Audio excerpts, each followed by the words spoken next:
Hello friends, ఇప్పటి వరకు మీరు నా ఛానల్ని సబ్స్క్రైబ్ చేయకపోయినా లేదా మొదటిసారి నా ఛానల్ని చూస్తున్నా ఇక్కడ కనిపిస్తున్న రెడ్ కలర్ బటన్ మీద ట్యాప్ చేసి సబ్స్క్రైబ్ చేసుకోండి.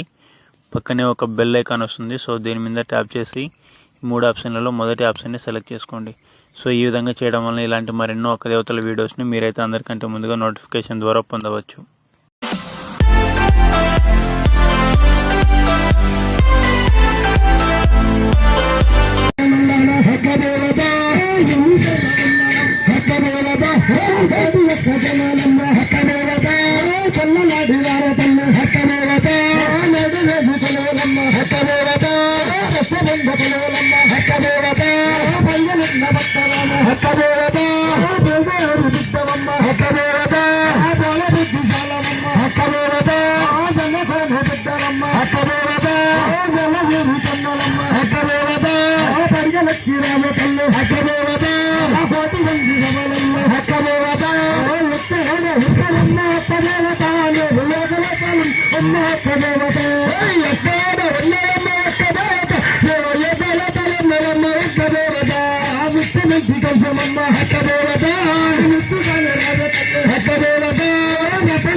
Sandu